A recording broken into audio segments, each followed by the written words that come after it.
Welcome back to the Grease Goblins Rereads channel, and today's video we're going to be talking about Sansa 5, A Clash of Kings. This really is the open to the Battle of the Blackwater. Yes, we're not necessarily getting into the battle, but this is your real main prelude to it. So for instance, one of the best battles ever put to screen, Helm's Deep.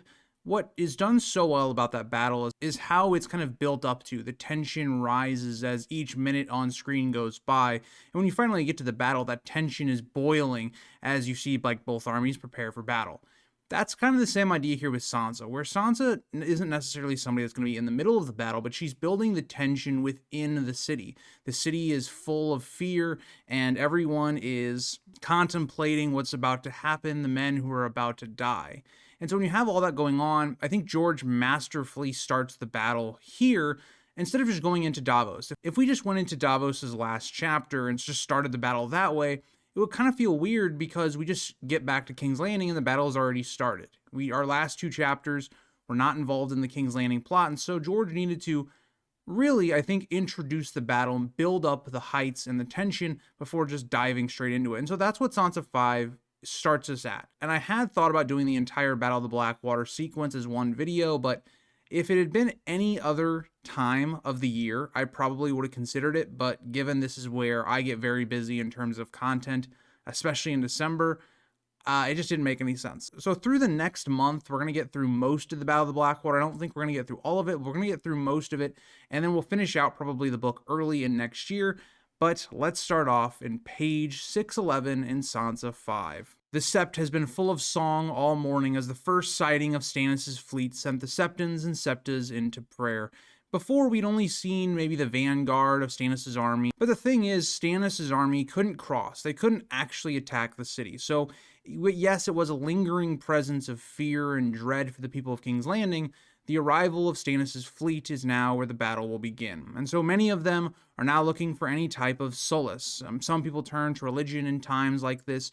Some people turn to drinking or women or whatever.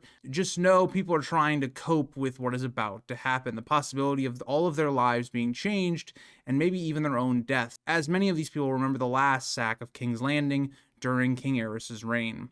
The voices of the people drift out across the city and mingle with the sounds of war preparations with horses, armor, groaning gates, and creating a tense, eerie blend of fear and also piety. And so you have this clash of sounds that Sansa's hearing. And so on one hand, it's the distraction. It's trying to pray and all the things going on in the Sept. And on the other, it's the sounds of blood, war, all of that is to come in the carnage that is the battle for King's Landing. Sansa remembers Septim ordained teaching that the warrior and the mother are only two faces of one god, and wonders whose voice the gods will listen to. The desperate, fearful prayers inside, or the silent pleas on the battlements? And it's a really interesting question because we see a lot of times how people view the gods, and especially the Seven. And Septim Ordain, her take about the gods being just all different aspects of the same thing.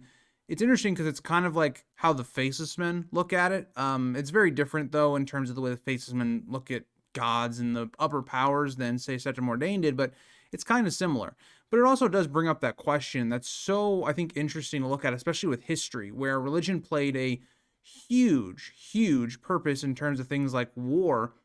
If you believe you are the side that is supported by God, it makes you question, okay, the other side, are those people also not praying to that same God? Whose prayers are being answered? And that's what's so interesting about this, is Sansa's realizing, who are the gods going to favor in this? In terms of Joffrey and the Lannister regime, well, they haven't done a lot of things that you would consider godly, but Stannis at the same time also is turned away from the gods. And so, in a lot of ways, that's what Sansa's contemplating as well. Who are the gods really going to answer and take, I guess, pity or mercy on?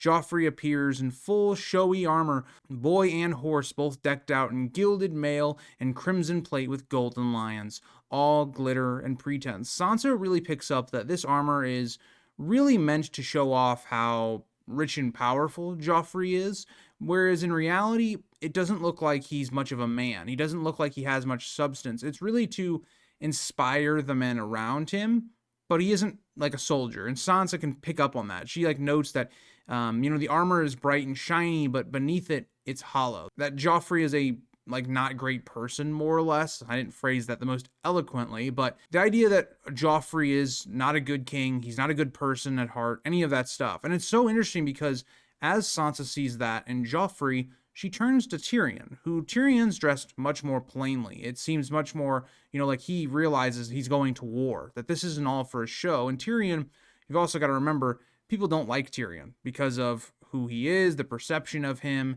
And so he is much more just like, let's be practical about this. Yes, it is good to show your power and things like that to your men, but also I want to live this battle. So I don't really care about the fashion of what I'm dressed as. But Sansa also notes how absurd Tyrion looks because of his height and the way he just looks in general, the way he's equipped with armor and riding on the back of a horse.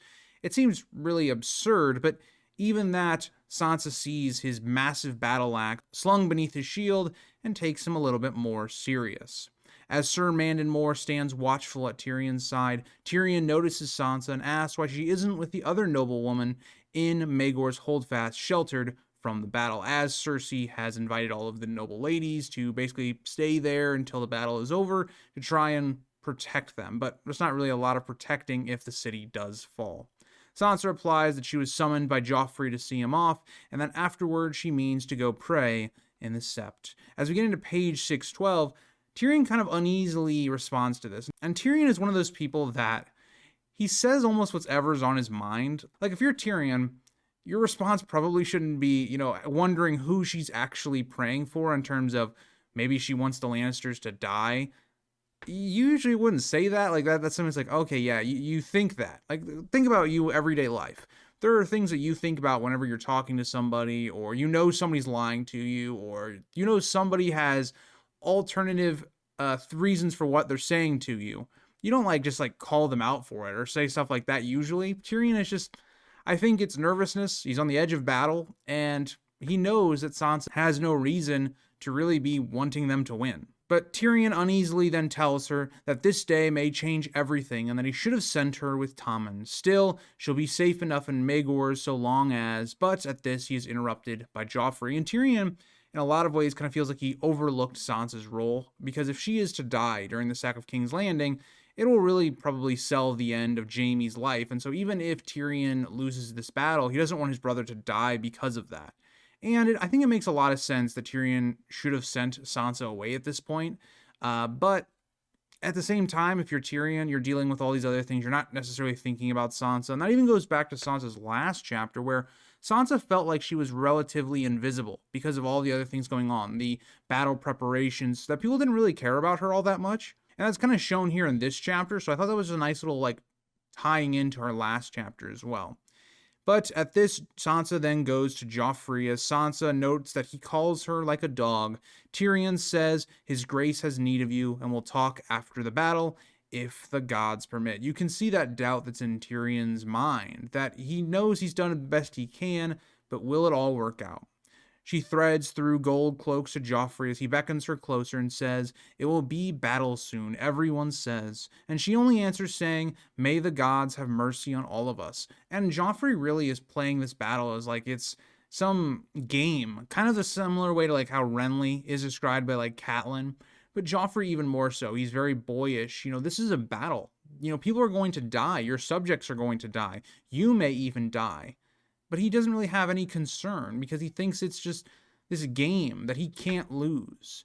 And Joffrey really comes off as the boy in this chapter, and Sansa really notes that here. But however much you want to say Sansa's naive, Joffrey is even more so.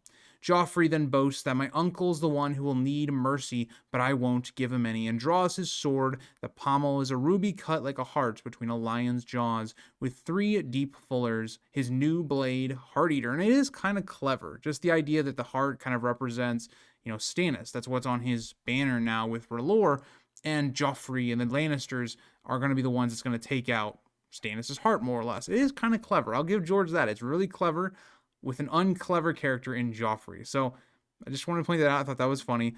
Also, the idea of Joffrey being the one to kill Stannis or to not give him any mercy is just hilarious. But at this, Sansa is reminded of Joffrey's old blade, Lion's Tooth, the one that Arya had thrown in the river, and hopes that Stannis does the same with this one, but aloud she says, "It's beautifully wrought, your grace." Joffrey, like a little spoiled boy he is, tells Sansa to bless his new sword with a kiss. Sounding to Sansa like a stupid little boy, she touches her lips to the metal, thinking she'd kiss 100 swords before she'd kiss him. For Sansa, this is like relatively easy. Okay, you want me to kiss this meaningless sword? Fine, I'll do it.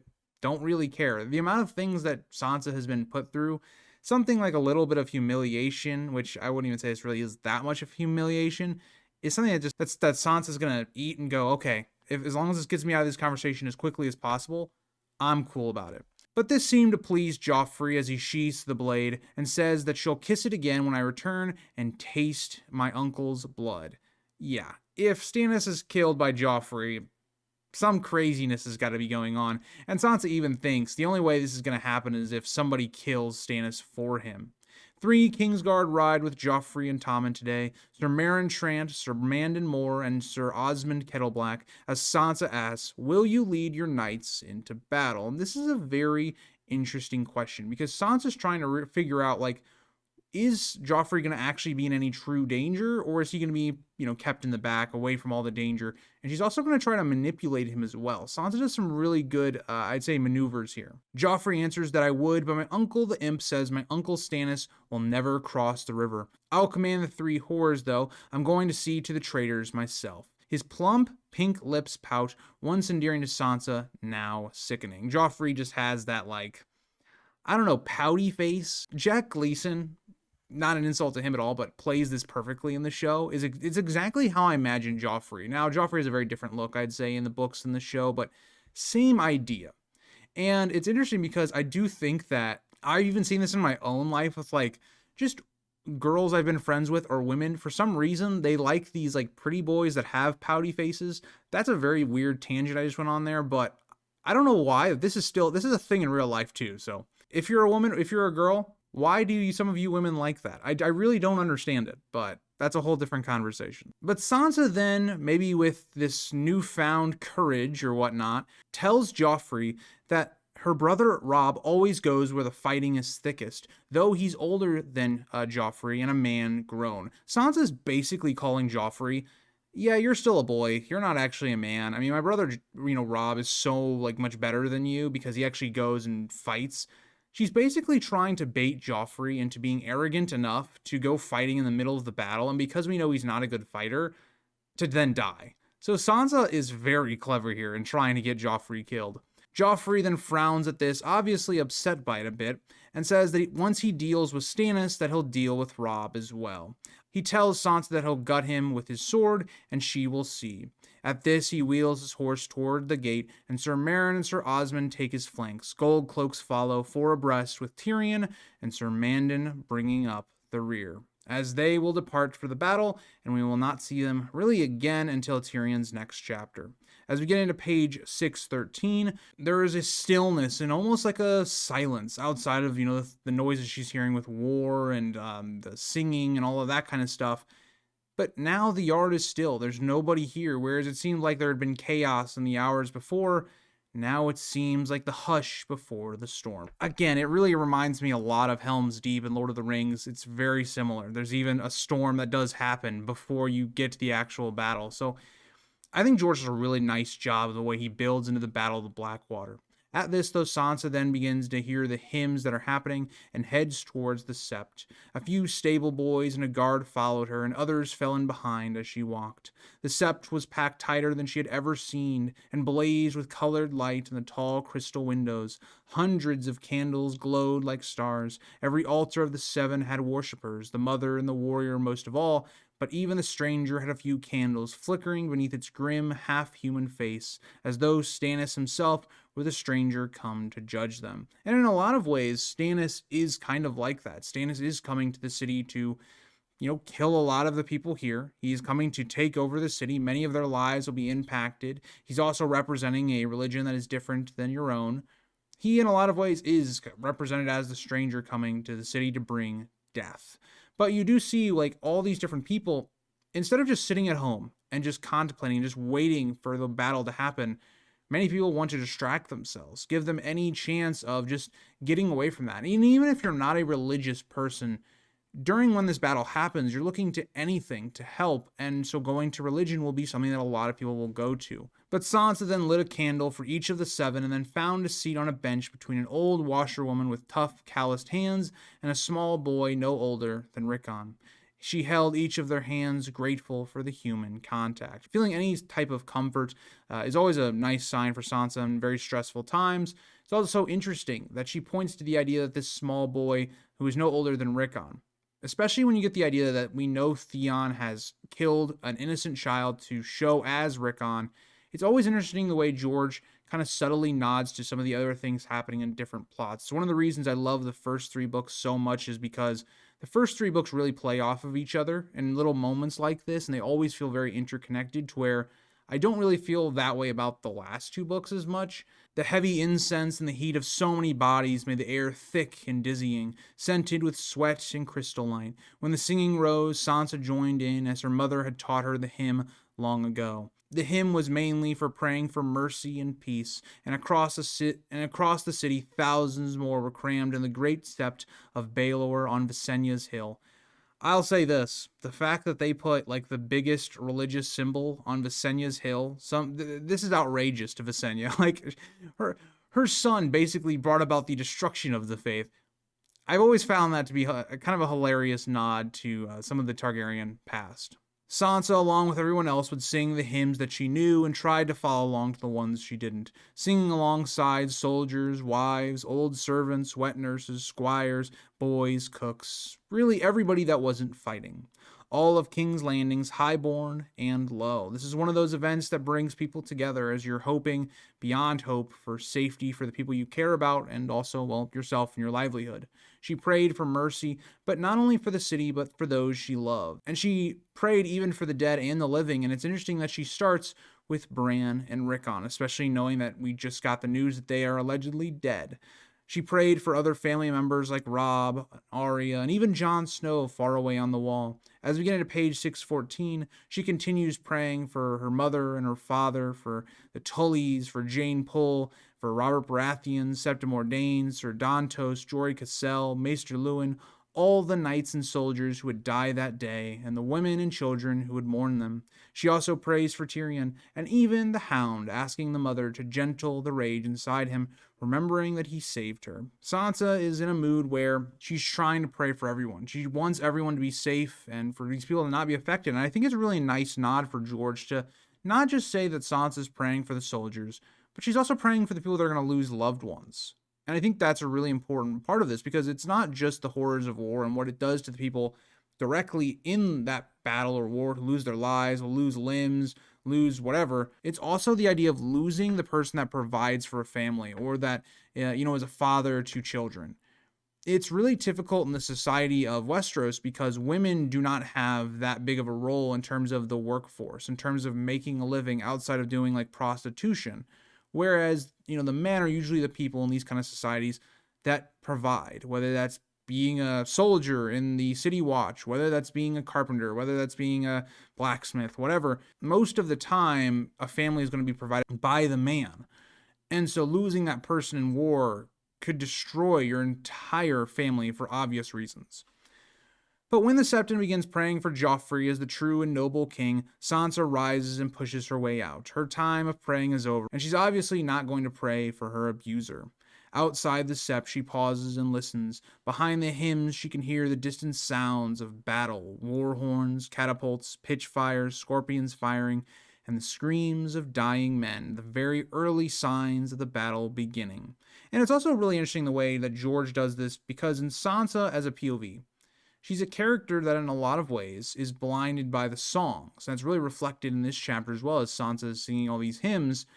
That blocks out the reality of the situation, the horrors that are going on. And that isn't exactly a one-to-one. Sansa realizes what's happening right now, this horrible battle, and she even prays for those people. But it's a really good representation of kind of the split of Sansa's character and how far she's come as a character. Yes, she's not, an adult yet or any of that, and she still has much to learn, but she is starting to understand the world a lot more. Sansa hurries towards Maegor's Holdfast, where the queen said the highborn would be safe.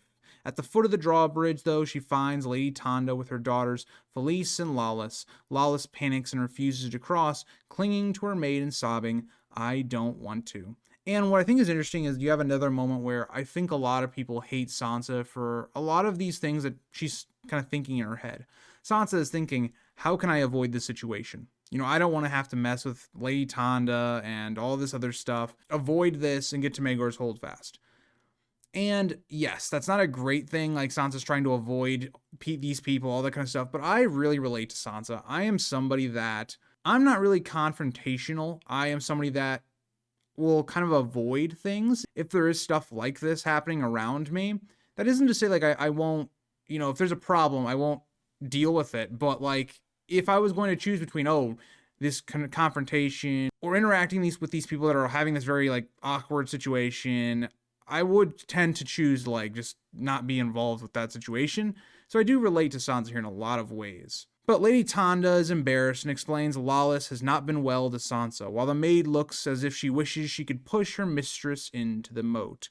As we get into page 615, we have a really interesting, I think, moment that gets overshadowed because Sansa tries to gently reassure Lawless. She is, not wanting to be part of the situation, but now that she's in it, she's going to try and be nice. She tells Lawless that they will be protected inside and there will be food, drink, and song. Lawless doesn't even really seem to hear Sansa. She only repeats, "I don't want to," dazed, tearful, and unable to cooperate. Felice then sharply orders her inside, and with Shay's help, they kind of half drag Lawless across the bridge as Sansa and Lady Tanda follow.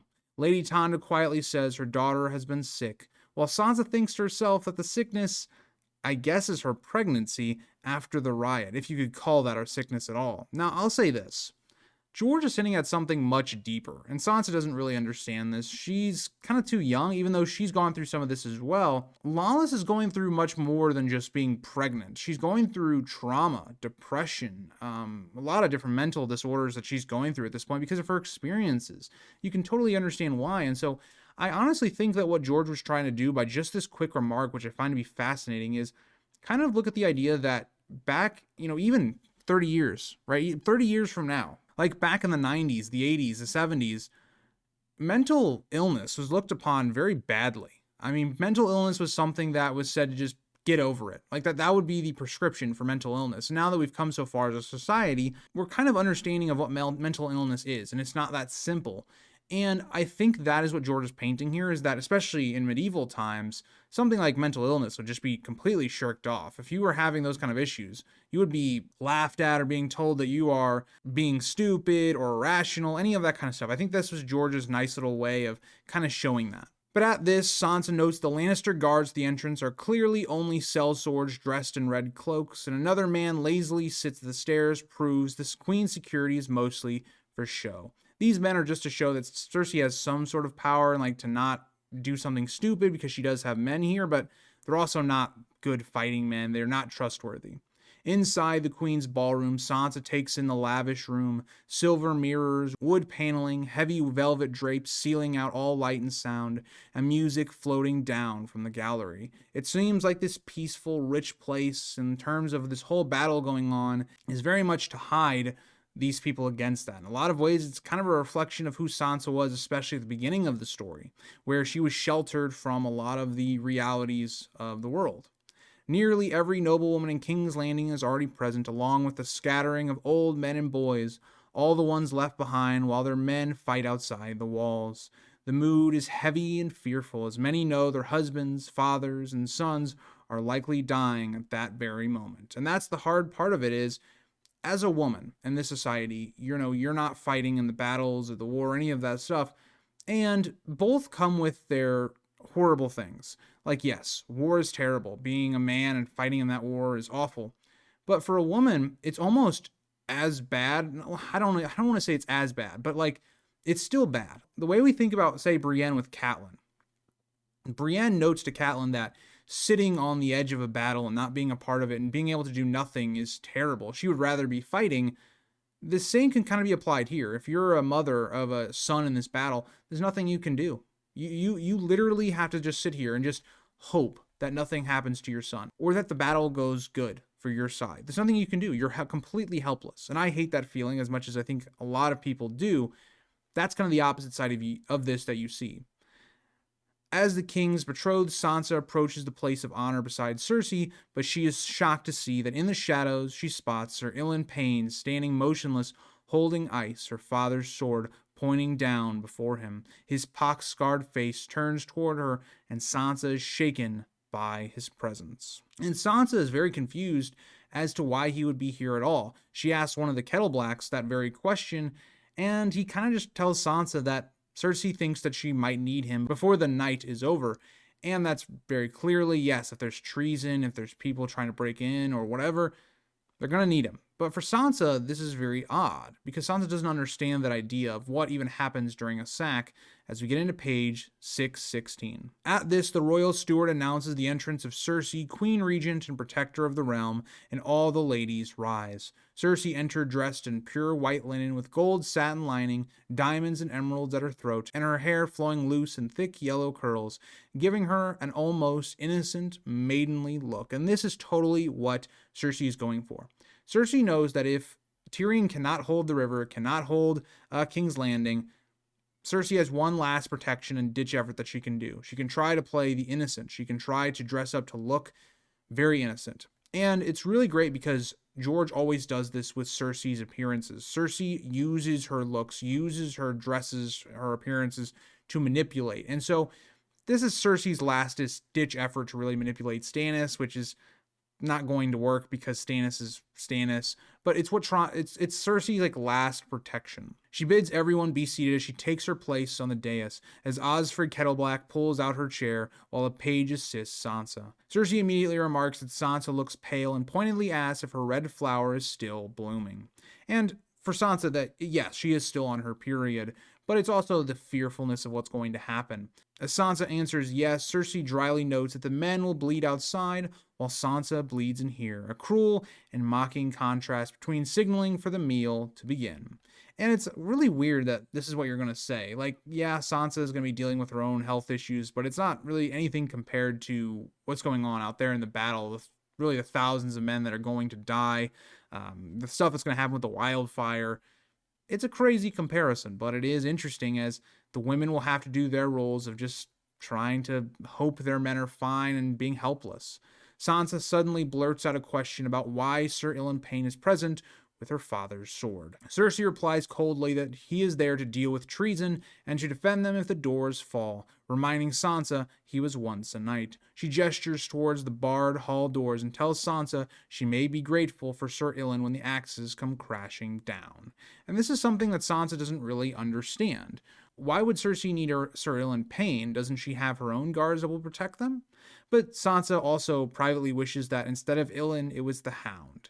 Now, the Hound is definitely much more needed for the actual war. If Stannis' forces get to where they are, the war is already over. The battle is done. She naively asks whether the Queen's guards will protect them, but Cersei laughs bitterly and says they will protect themselves. She says that sellswords are loyal only until defeat, and if the city falls, they will strip off their cloaks, steal what they can, and flee like all the other cowards. Cersei is very spiteful of the people that will betray them if the battle starts going badly, and can you blame them? If you're somebody in the middle of a battle and you see that the battle is turned, Stannis has breached the walls, what are you going to try and do? You're going to try to get away from the situation, protect yourself, all of that kind of stuff. You're not going to stay loyal to a faction and a king or a queen that's going to lose. She asks Sansa if she understands what happens during a sack, but Sansa clearly does not.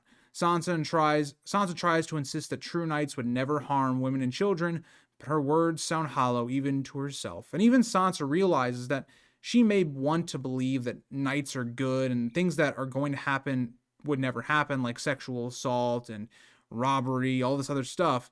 Sansa tries to make herself believe that, but even she knows that isn't the truth. And Cersei mocks her even further, telling her to eat her broth and wait for the fairy tale heroes from songs to rescue her. And that's the whole point. So that's where we get to the end of the chapter. But the whole idea is just to paint what's going to happen. If the Lannisters lose, it will be dire. The people of King's Landing will definitely suffer.